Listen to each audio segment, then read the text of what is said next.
Kita baru tahu di media ya masalah ada gugatan dari pihak RK yang 105 tersebut, karena sampai saat ini kita juga belum terima. Kita juga nggak ngerti ini kan gugatannya masih ada 100,5 ya, ada angka ganjil tuh. Ya kalau kita bilang sih, so yang mereka bilang itu kan gugatan itu halu. Kenapa nggak sekalian? Seharusnya kan lebih banyak lagi gitu. 222 MK kan lebih banyak, bisa balik modal jadinya kan. Kalau itu sih belum begitu kita pelajarin karena gugatannya juga belum kita terima. Nanti ya kalau sudah ada resmi panggilan buat gugatan tersebut, ya gugatannya yang udah kita terima mungkin bisa kita update lagi sih. Jadi masih santai aja sih gitu, masih terfokus dengan yang sudah berjalan sekarang. Tapi Lisa sendiri sudah mendengar kabar ini belum, Bang? Sudah. Dia juga 2 minggu yang lalu ngobrol sama saya bilang ya biarin aja gitu kan, kalau namanya gugatan kan hak semua warga negara Indonesia bisa menggugat dan pasti pengadilan akan menerima. Masalah nanti terpenuhi atau enggak kan semua harus diuji nanti di pengadilan. Bang, tapi terkait gugatan ini mungkin ada langkah-langkah hukum yang mungkin abang sendiri susun gitu? Pasti kita ada langkah-langkah hukum yang kita berjalan ya, cuman ya kita juga nggak mau menganggap sepele juga sih, cuman tapi kalau kita bilang aneh sih, agak aneh ya kan.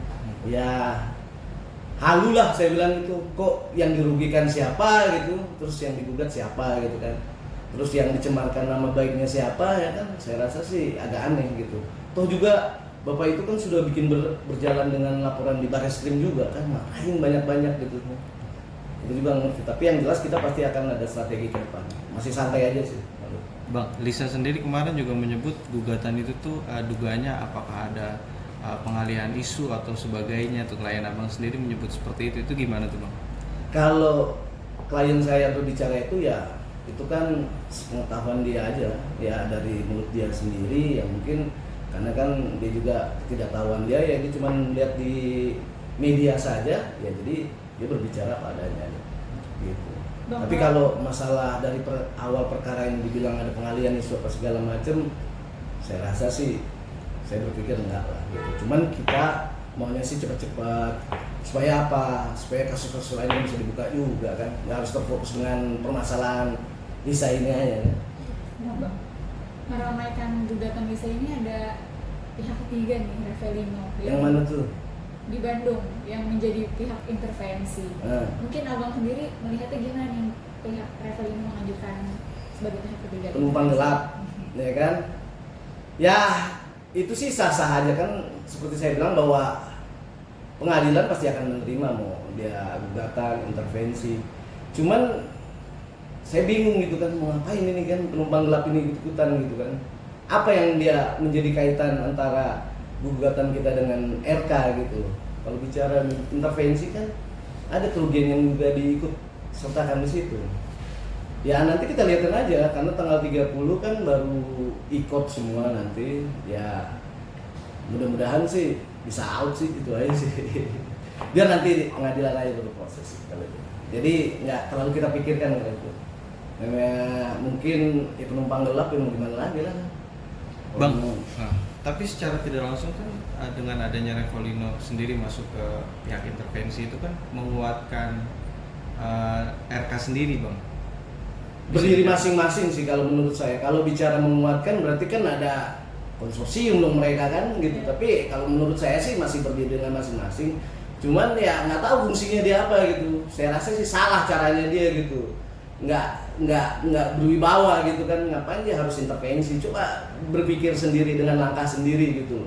Kalau dia emang betul seperti yang dia bicarakan bahwa ini berjuang untuk bla bla bla,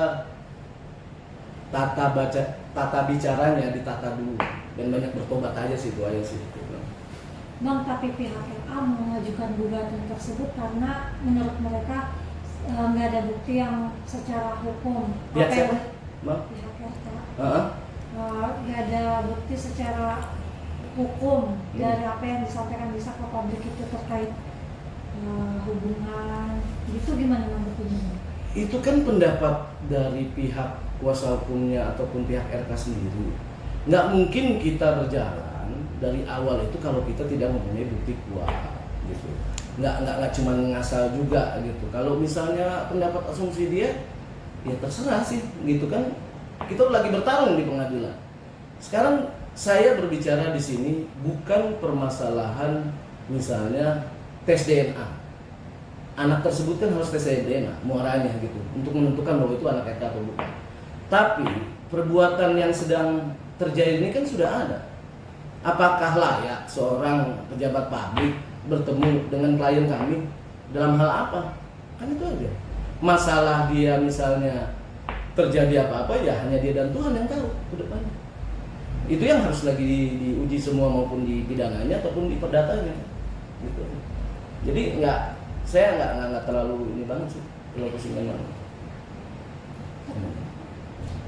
Tapi pihak RK mengatakan harusnya kan tes DNA dulu kan, baru ngomong ke publik itu mungkin dulu. Iya, tes DNA itu kan nggak mungkin klien kami dengan anaknya saja, nggak bisa berdiri cuman sendiri. Yang pertama menggemurkan tes DNA adalah pihak dari RK.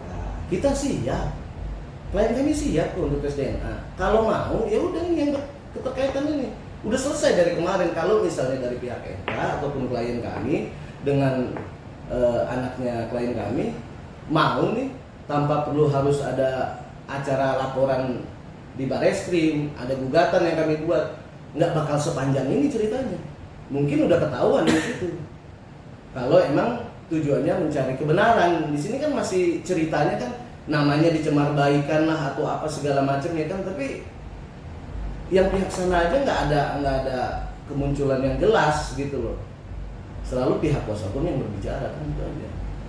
Selain 105M, pihak RK juga meminta untuk rumah Lisa disita itu mungkin dari Pihak siapa? Pihak dari kami? RK meminta rumah Lisa disita juga, itu gimana tuh mungkin?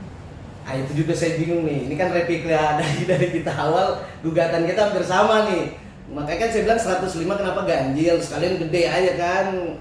Ya kan 222M gitu, terus rumah sampai pakaiannya klien kami juga disita sekalian semua ya kan, biar habis itu aja sih.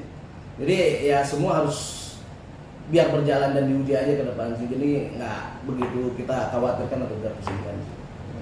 Yang jelas kan kalau emang mau perkara ini terang benerang dengan jelas, kita kan udah coba untuk berbicara berulang-ulang kan, mau duduk bersama mau seperti apa, tapi tidak ada gitu. Jadi janganlah, apalagi kan Bapak itu kan mantan pejabat publik, seharusnya ya dia menunjukkan yang baik lah. Dulu kan meramu kata-kata di sosial media sangat baik, kenapa sekarang nggak bisa untuk berbicara ke publik? Itu aja yang saya sayangkan. Ada lagi? Pihak RK juga meminta untuk Lisa minta maaf 7 hari secara berturut-turut. Selain minta gugatan itu, mungkin dari abang sendiri gimana menurutnya? Mungkin kalau bicara mereka personal, head to head berdua bisa terjadi itu. Permasalahannya kan sekarang nggak pernah mau. Kita dari mulai awal munculnya perkara ini kita udah coba untuk kirim surat undangan sampai berjalan dengan gugatan untuk mediasi, kan tidak ada. Ya kalau permasalahan itu masalah teknis lah, masalah minta maaf segala macam. Seharusnya kan kejadian ini kan mereka berdua, mereka lah seharusnya internal bisa berbicara. Itu aja. Cukup? Mengenai laporan di Komnas HAM, merasa keberatan sih beliau karena alasannya apa melaporkan ke Komnas HAM itu? Komnas Perempuan. Ya, Komnas Perempuan. Padahal secara psikolog RK yang merasa lebih mendapat kekerasan secara psikolog dari si LM, mungkin gimana? Ya pertanyaannya kenapa dia nggak lapor juga ke Komnas HAM ya kan? Kalau ke Komnas Perempuan kan hal yang wajar. Kenapa? Karena kan gini loh, klien kami ini kan perempuan, orang yang lemah. Dengan perkaranya ini kan bakal banyak lagi tokoh-tokoh yang nggak jelas akan hadir. Dan saya juga bingung ngapain berburu satu burung pipit dengan banyak senjata gitu loh. Jadi ya perlu pelindungan, ketika klien kami berbicara perlu pelindungan kepada perempuan, ya kita wajib untuk melaporkan ke Komnas Perempuan supaya bisa nanti memberikan solusi yang baik ke depannya. dan melindungi dan mengawasi semua perkara yang berjalan maupun pidana ataupun perdata ke depannya. Gitu aja. Jadi ya kalau Bapak RK merasa psikologinya ini ya ke psikolog lah. Kalau enggak ya lapor ke Komnas HAM juga kan ada gitu kan. Kalau Komnas Pria mungkin sekalian kalau enggak. Ada lagi udah? Oke. Oke, Dinis.